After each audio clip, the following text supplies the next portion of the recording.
of the nation.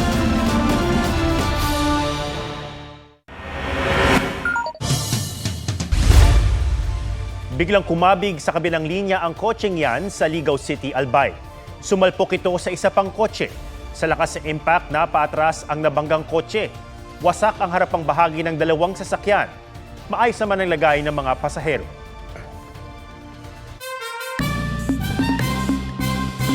Kapapasok lang na balita, sumiklab ang sunog sa isang residential area sa Barangay 103, Tondo, sa Maynila.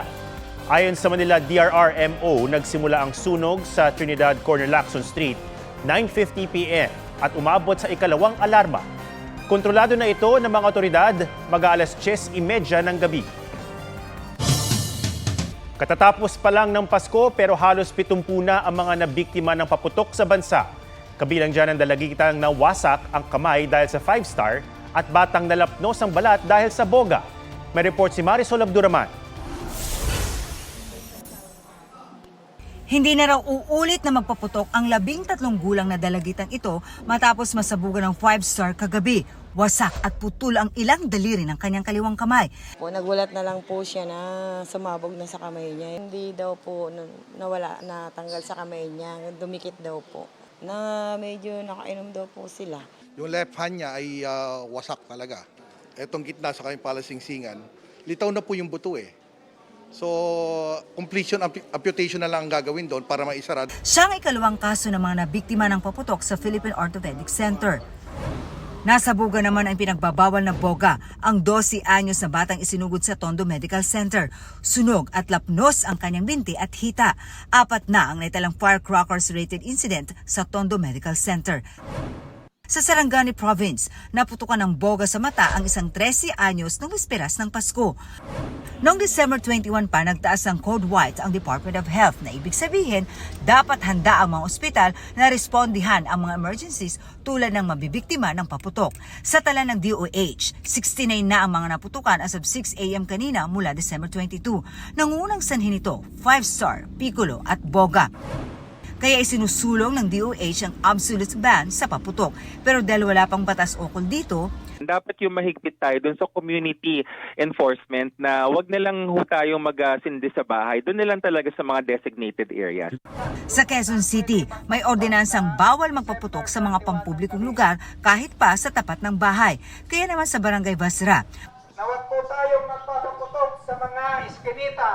Dito lang po tayo sa basketball court magpapaputok. may mga designated community firecrackers o fireworks display zone gaya ng mini park na ito. Ang mga legal na paputok o pailaw lang din ang pwedeng sindihan. Marisol Abduraman, nagbabalita para sa GMA Integrated News. Nakalatag na ang panlagari sa buto at iba pang kagamitan sa ilang ospital sa Maynila sakaling kailanganin para sa mga mabibiktima ng paputok. May report si Von Aquino. Maagang ipinakita sa amin ng Jose R. Reyes Memorial Medical Center ang mga kagamitan pang-opera sa mga mabibiktima ng paputok. May orthopedic handset at bone saw. Ito ang ating pamputol ng daliri, pero kung mahirap talaga, pwede natin gamitin ng lagari ng bone saw. At kapag nabalian ng pasyente, Itong mga to, kinakabit siya sa labas ng balat, parang ganito. Okay, kumbaga para siyang antena, no? Pero ito, ginagamit natin ay drill para pumasok sa buto yung mga pins natin. nagtalaga rin sila ng fireworks-related injury area. Dito gagawin yung assessment, initial treatment sa pasyente at pagtuturok sa kanila ng anti-tetanus at antibiotics. Naka-standby na rin ang operating rooms para sa mga malalang injury. Mula December 21 hanggang 2:58 p.m. ngayong araw, 9 na fireworks-related injuries na ang naitala ng JRRMMC. 3 rito ang mismong nagpaputok.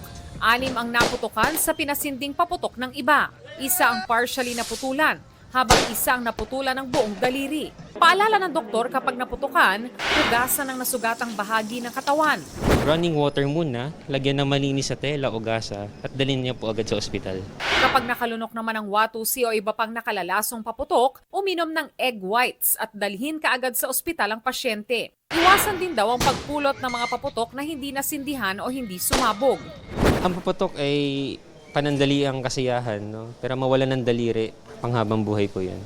Kaysa magpaputok, magkaraoke na lang o gumamit ng iba pang pwedeng makalikha ng ingay sa pagdiriwang ng bagong taon. At ang pinaka-safe at masaya, sa Divisoria may nagtitinda na ng torotot. Iniiwasan po namin yung paputok kasi syempre hindi po natin alam yung mga aksidente sa mga bata. Medyo matumal po, madam. Kasi maraming kompetensya eh. Von Aquino nagbabalita para sa GMA Integrated News. Isang babae sa Cagayan de Oro City ang sinaksak ng kanyang live-in partner matapos di magbigay ng perang pambili ng alak noong bisperas ng Pasko. Base sa investigasyon, nagtalo ang dalawa at tumakas ang sospek matapos ang pananaksak. Sugatan ng 37 taong gulang na biktima. Patuloy na tinutugis ang sospek na posibleng maharap sa kasong paglabag sa Anti-Violence Against Women and Their Children Act.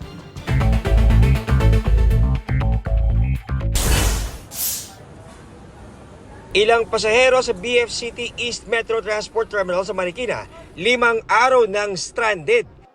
Hindi sila nakapagpasko kasama ang pamilya dahil walang bus o di kaya na biktima ng scammer na binentahan sila ng peking ticket. Nakikipagpulong na ang BF City Terminal sa mga bus company para hindi na ito maulit. Mga lumikas dahil sa pagputok ng Bulkang Kanlaon, nagpasko sa evacuation center. Pinili rin ng isang grupo ng mga empleyado ng Bagong City Hall na mag-Christmas party doon kasama ang evacuees. Naghahanda naman ang Office of Civil Defense sa posibilidad na itaas ang alert level dahil sa mga indikasyong posibleng pumutok muli ang bulkan.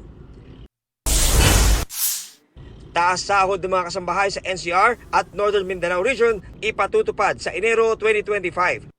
Ayon sa Labor Department, magiging 7,000 pesos ang minimum na buwanang sahod ng mga kasambahay sa NCR, 6,000 pesos naman sa Northern Mindanao. John Consulta, nagbabalita para sa GMA Integrated News. Kaliwat kanan ng pagguho ng lupa sa Bicol at Quezon Province dahil sa pag-ulan. Alamin kung magiging maulan pa rin ang huling Biyernes ng 2024 sa report ni Ian Cruz. Napilitan na ang driver na iyan na ilusong sa lampastuhod na baha sa Dilasag, Aurora ang tricycle niya. May ibang pinagtulungan ng buhati ng motor. May isinakay pa sa kawayan.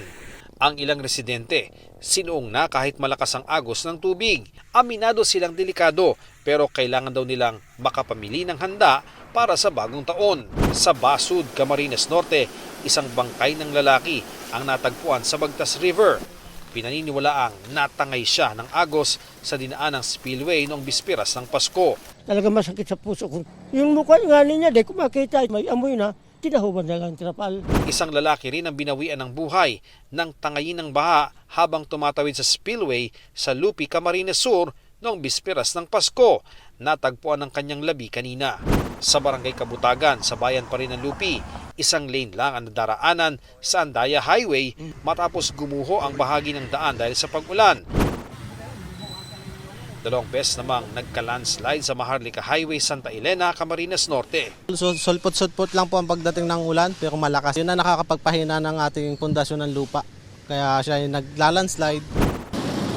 Sa bayan ng Labo, malalakas na pag-ulan din ang naranasan sa ilang kalsada hanggang kaninang hapon. Delikado nga, may mga puno patas. Baka bigla pa siyang gumuho kapag nagtuloy-tuloy ang ulan. Ayan ang sitwasyon po dito sa kilometer 7. Ano, bumaba na itong puno dito Pumunta na sa gitna. Humambalang naman sa daan ang malaking punong ito kasama ng gumuhong lupa sa Infanta, Quezon. Dagdag pahirap yan sa mga motorista. Maputik na rin ang daan.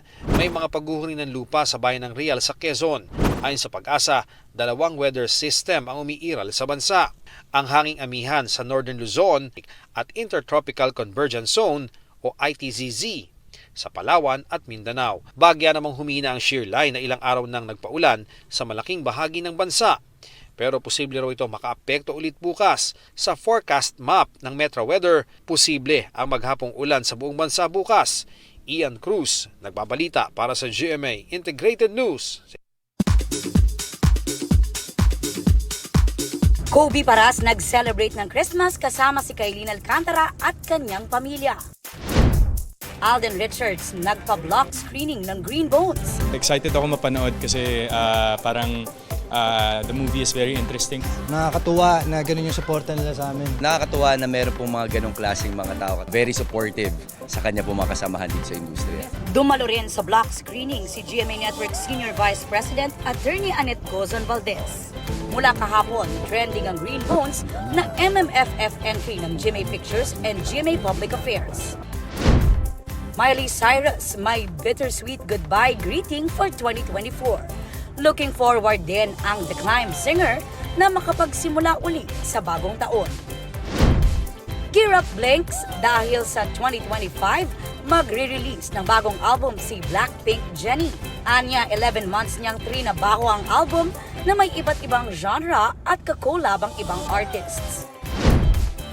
South Korean superstar Song Hye Kyo magbabalik variety show after 23 years.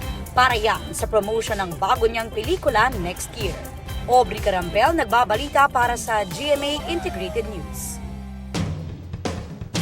6 na araw na lang, 2025 na. Nagsulputan na ang mga tindahan ng mga pampaswerte sa Divisoria sa Maynila.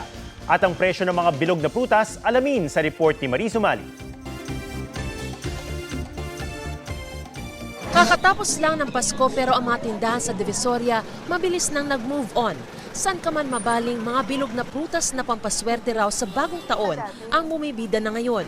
Kaya ang grupo ng mga gurong ito na galing pang Lumban, Laguna na makyaw nito. Malusog kami, tapos yung pamumuhay namin, maluwag.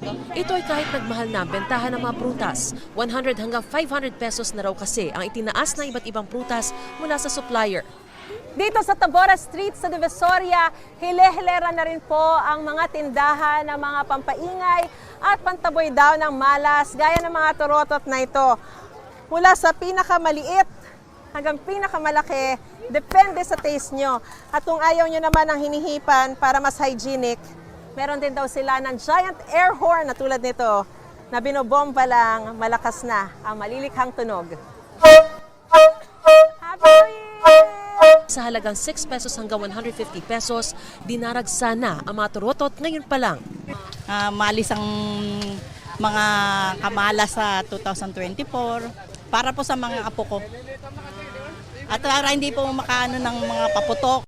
Nagsulputan na rin ang iba't ibang Lucky Charms na mabibili ng 35 pesos kada piraso pero pwedeng tawaran ng 25 pesos kung wholesale at mga tikoy na mabibili ng 100 hanggang 180 pesos kada box.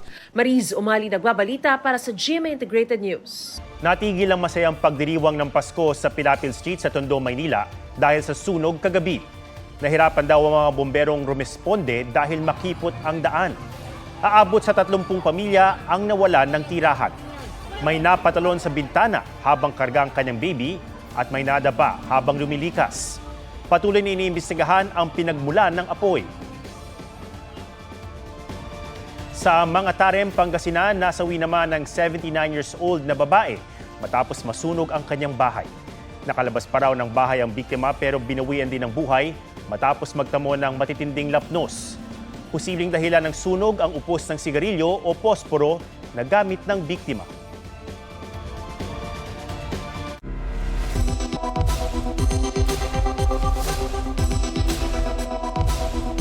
Para maiwasan ang madagdagan pa ang mahigit 700 insidente ng sunog mula December 1 hanggang kahapon, narito ang tip talk ng Bureau of Fire Protection. Iwasan mag-overload sa mga electrical outlet o pagsasaksak na maraming gadget o appliance. Kung hindi ginagamit ang appliance, patayin at hugutin sa saksakan. Tiyakin ding nakasara ang tangke ng LPG kung di na gagamitin. Huwag ding basta iiwan ang niluluto. Ilayo rin sa mga bata ang mga bagay na maaring pagmula ng sunog. Kung naninigarilyo naman, patayin ng maayos ang upos at itapon sa tamang lugar.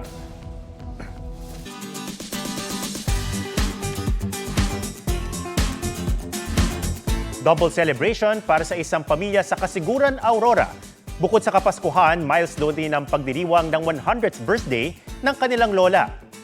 Siya si Lola Julia Curitana Eugenio ng Barangay Calantas. Kasama niya sa selebrasyon ng kanyang pamilya at mga apo. Hindi nagpatalo si Lola sa sayawan. Sikreto raw ni Lola ang pagkain ng gulay na walang anumang halong artipisyal na pampalasa. Yan po ang State of the Nation para sa mas malaking misyon at para sa mas malawak na paglilingkod sa bayan. Ako si Ato Maraulio mula sa GMA Integrated News, ang News Authority ng Pilipino. Huwag magpahuli sa mga balitang dapat niyong malaman. Mag-subscribe na sa GMA Integrated News sa YouTube.